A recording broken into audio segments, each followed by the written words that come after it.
여러분 안녕하십니까? 11월 9일 화요일 뉴스투데이 강원입니다. 정부가 요소수 매점 매석 행위에 대해 칼을 뽑아들었습니다. 하지만 여전히 요소수 수급 문제는 해결되지 않고 있는데요. 환경미화원과 민간 구급차 업체까지 중고거래와 직구에 나섰습니다. 김상훈 기자가 취재했습니다. 지역 기반 중고거래 휴대폰 앱 요소수를 사고 파는 글이 계속해서 올라옵니다. 가격도 7만 원부터 10만 원까지 확 뛰었습니다. 환자 이송을 맡은 민간 구급차도 요소수가 절실하다며 구매글을 올렸고 심지어 환경미화원도 글을 올렸습니다. 당장 쓰레기 수거 차량에 사용할 요소수가 부족하기 때문입니다. 8만 원에 구매를 원한다고 올렸는데 겨우 10리터 한 통만 구매 예약을 걸었습니다. 왜 그런 결정을 했냐면 해외 배송을 시켰을 때 15일이라는 시간이 걸리고 8만 원이에요, 어차피. 쓰레기 수거 위탁을 준 지자체들도 마땅한 방법이 없는 상황. 결국 쓰레기 수거 위탁 업체마다 해외 직구에 나서고 당장 급한 경우엔 울며 겨자 먹기로 비싼 중고 거래를 이용하고 있는 겁니다. 정부에서 단속이 있는 부분이기 때문에 불법 행위잖아요, 사실. 좀 많이 고민을 했는데 그래도 차를 세울 수 없는 이런 또 입장이니까. 강원도 내 쓰레기 수거차는 560여 대. 대부분 요소수가 필요한 차량입니다. 환경부의 수요조사 요청에 따라 청소차와 제설차, 소방차 등 긴급 차량 수요 조사가 진행되고 있는데 필요한 만큼 요소수를 확보할 수 있을지는 미지수입니다. 환경부 쪽에서 이제 세부적으로 어떻게 진행을 할지에 대해서는 이제 저희가 지금 확답을 드릴 수는 없는 상황이고요. 정부의 불법 행위 단속에도 발등에 불이 떨어진 소비자들의 요소수 확보 전쟁은 계속되고 있습니다. MBC 뉴스 김상훈입니다. 요소수 물량 부족 현상이 물류와 건설 등 산업계 전반에 영향을 미치고 있습니다. 영동 지역 경제의 핵심 축인 시멘트 공장들도 이 요소수를 사용하고 있는데 사태가 장기화될 경우 공장 가동 중단도 우려되고 있습니다. 배연환 기자의 보도입니다. 동해시의 시멘트 공장입니다. 가로로 놓인 거대한 원기둥이 쉴 새 없이 돌아가고 있습니다. 석회석과 점토를 함께 넣고 구워 시멘트를 만들어내는 일종의 가마인 소석로입니다. 소속로를 가동하는 공장에서 오염물질인 질소산화물이 나오기 때문에 이를 제거하는 요소수가 사용되고 있습니다. 요소수 품귀 현상이 지속되면서 공정의 요소수가 필요한 시멘트 업계 역시 긴장의 끈을 놓지 못하고 있습니다. 이 공장에서는 한 달 평균 10,000톤의 요소수를 사용하는데 현재 연말까지 사용할 물량도 확보하지 못해 비상이 걸렸습니다. 저희가 이번 요소수 품귀 사태에 대비해서 지금 본사 쪽에서 저희가 올해 말까지 사용할 물량을 좀 확보하려고 노력 중에 있습니다. 시멘트 공장에 투입되는 화물차와 장비 역시 요소수 공급 부족의 직격탄을 맞고 있어 시멘트 반출과 부원료 반입 운송도 점점 힘들어지고 있습니다. 내일 모레부터 수요일 정도만 되면 아마 운행에 차질이 생긴 차들이 벌어지기 때문에 제대로 물량을 공급을 못하는데 강릉과 삼척 지역의 다른 시멘트 공장들도 요소수 추가 확보와 사태 장기화에 따른 대비책을 마련하느라 분주한 실정입니다.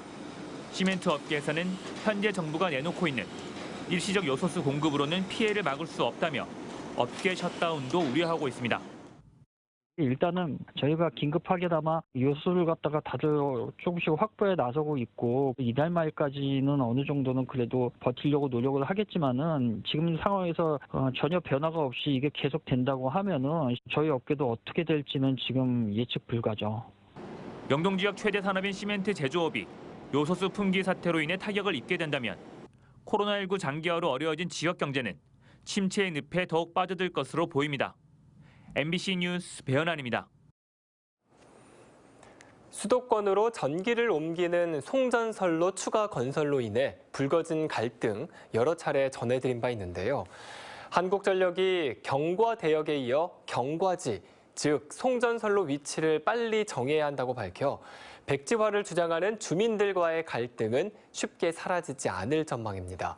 백승호 기자가 취재했습니다.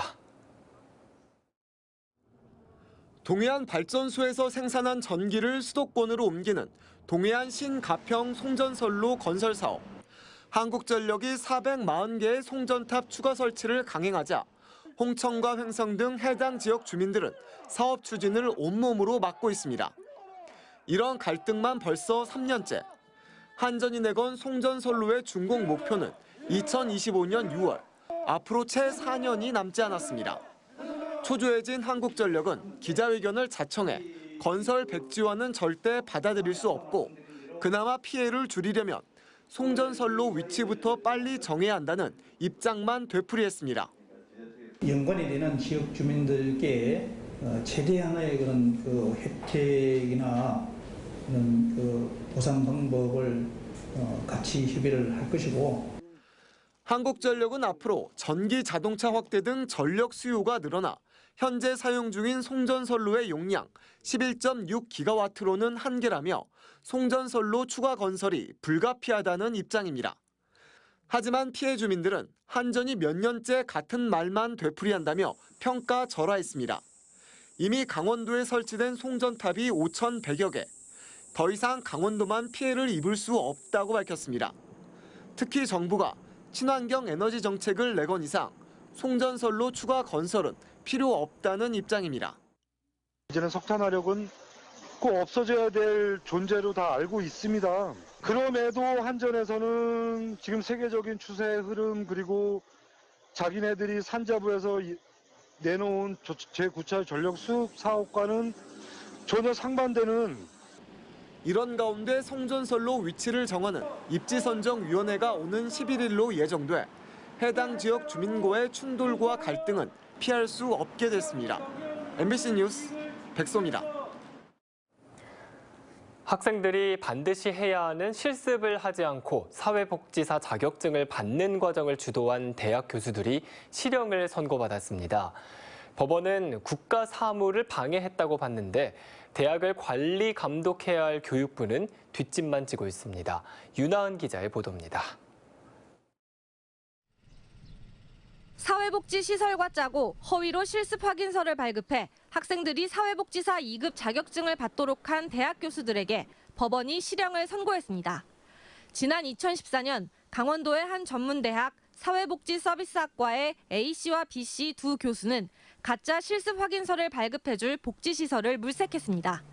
실제로 서울과 원주의 복지시설 5곳과 짜고 5년 동안 실습을 하지 않고도 한 것처럼 서류를 꾸몄습니다. A 교수와 B 교수는 학생들에게 실습비 명목으로 3천만 원을 받아 절반가량은 복지시설에 전달하고 일부는 자신들이 사용하기도 했습니다. 법원은 해당 교수들에겐 징역 1년 6월의 실형을, 실습 서류를 허위로 발급한 복지시설 운영자들에겐 벌금형을 선고했습니다. 이런 엉터리 과정을 통해 이 대학 학생 153명에게 발급된 사회복지사 2급 자격증은 모두 취소 처리됐습니다. 법원은 교수들과 복지시설 운영자들이 국가 자격증 발급 업무를 방해한 셈이라며 죄가 가볍지 않다고 봤습니다. 사회복지사 2급 자격증은 국가시험을 통과해야 하는 1급과 달리 이론과 실습 교육을 마치면 받을 수 있습니다. 학점 은행제나 전문대학 내 평생교육 과정 등으로 취득이 가능한데 부실 실습, 부실 수업 의혹이 끊이지 않고 있습니다. 최근 또 다른 전문대학에서도 사회복지 관련 실습이 엉터리라는 의혹이 제기되기도 했습니다. 하지만 교육부는 결정적 증거가 없는 상황에서 대학 학사 운영의 자율성을 해칠 우려가 있다며 감사 권한 사용에 매우 소극적입니다. 실질적인 교육과정 운영, 교수진 구성, 교육과정 운영, 학위 수여 등 수업에 관한 A부터 Z까지 모든 것은 해당 대학이 결정권을 가지고 합니다. 대학에는 학사 운영의 자율권을 해주는 것이 또 하나의 지향점인 거고요. 사회복지사 2급 과정을 둘러싼 파행이 계속되자 한국사회복지사협회는 먼저 나서 자격증 취득 요건을 강화해야 한다는 움직임도 보이고 있습니다. MBC 뉴스 윤하은입니다. 소나무 재선충병 확산 방지를 위해 춘천과 원주, 삼척 등 강원도 6개 시군 192헥타르에 대한 방제 작업이 펼쳐집니다. 강원도는 이달부터 소나무 재선충병의 매개충인 북방수염 하늘소의 우화기 이전인 내년 3월 말까지 총 사업비 22억 원을 투입해 재선충병 방제 대상목 1,900여 본을 수집 파쇄하거나 흔증 처리 또는 그물망 피복 처리할 예정입니다. 또 소나무류 반출 금지 구역별로 예찰 방재단 200여 명을 배치하고 이동 단속 초소 23곳을 설치해 재선충병의 인위적인 확산을 차단할 계획입니다. 오는 18일에 치러지는 2022학년도 대학 수능 시험을 앞두고 수험생을 격려하는 행사가 이어지고 있습니다. 강원도교육청은 2022학년도 수능 수험생을 응원하기 위해 지난 9월부터 강원도 모든 교직원이 작성한 응원 문구를 담은 대형 펼침막을 제작했습니다. 하지만 응원 펼침막 게시 행사는 강풍으로 오는 10일로 연기됐지만 수험생들이 꿈과 희망을 잃지 않고 자신의 실력을 최대한 발휘하기 기원하는 메시지가 담겨 있습니다. 한편 이번 수능 시험 강원도 응시생은 12,500여 명이며 7개 시험지구 51개 시험장에서 일제히 치러집니다.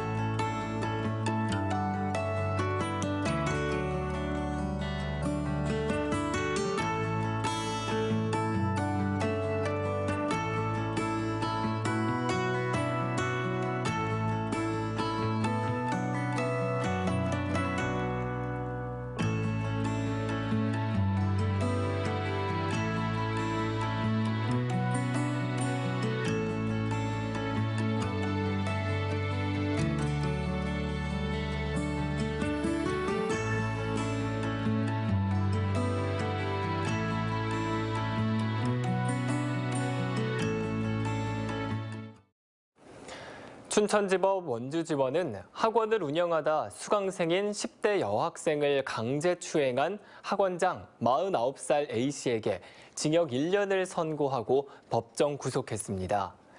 재판부는 A씨가 지난 3월 진로 상담을 요청한 여학생을 개인 서재로 데려가 30분간 강제 추행해 피해자가 극심한 정신적 고통을 호소하고 있다고 밝혔습니다. 또 A씨에게 3년간의 아동 청소년 장애인 관련 시설 취업 제한도 명령해 형이 확정되면 학원 운영도 할 수 없게 됩니다. 동해와 속초 해경이 내년 1월 말까지 3개월 동안 연말 연시를 틈탄 해상 밀입국과 밀수 등 국제 해양 범죄 예방과 단속 활동을 강화합니다. 중점 단속 대상은 화물선 또는 소형 보트 등을 이용한 해상 밀입 출국, 공해상 환적 등 직접 밀수, 그리고 국제 여객선 등을 이용한 해상 밀수 등입니다. 해경은 연말연시 어수선한 분위기를 틈탄 해양 국제 범죄를 사전에 차단할 수 있도록 최선을 다하겠다고 밝혔습니다. 오늘 11일부터 춘천형 소상공인 재난지원금 신청 접수가 시작됩니다. 춘천시는 코로나19 장기화로 경영에 어려움을 겪고 있는 소상공인을 지원하기 위해 춘천 지역 2만여 업체를 대상으로 한 개 업체당 20만 원씩 재난지원금을 지급합니다. 이를 위해 춘천시는 오늘 11일부터 온라인 신청에 이어 22일부터는 읍면동 행정복지센터에서 방문 신청을 접수합니다. 지원 기준은 올해 11월 11일 이전 춘천에 사업자 등록을 한 소상공인이며 코로나19 이후 폐업한 소상공인과 방역조치 적용 업종도 포함됩니다. 원주시가 내년 1월 정기 인사부터 특정 부서에 오래 근무한 직원을 대상으로 희망전보제를 시행합니다. 현 부서에서 2년 이상 근무한 7급 이하 직원을 대상으로 희망부서 순위를 5순위까지 신청받아 정기 인사에 반영할 계획입니다. 직원 사전 설문조사 결과 응답자 638명 가운데 85%인 544명이 희망전보제 시행에 찬성했습니다. 원주 MBC가 12년치 인사 자료를 분석한 결과 기피부서 직원이 다시 기피부서로 전보되는 확률은 선호부서 직원보다 3배가 높았고 승진도 빨랐던 것으로 나타났습니다. 동해시가 관광 홍보 브랜드 너에게 감동해 상표를 등록하고 브랜드 홍보에 본격 나섭니다. 너에게 감동해는 동해시에 간다는 의미와 동해시에 감동한다는 중의적인 의미를 담고 있고 빨간 태양과 파란 바다색으로 표현됐습니다. 동해시는 지난 6월 상표권 출원을 시작해 조기 심사를 거쳐 4개월 만인 지난달 상표권 등록을 마쳤다고 밝혔습니다.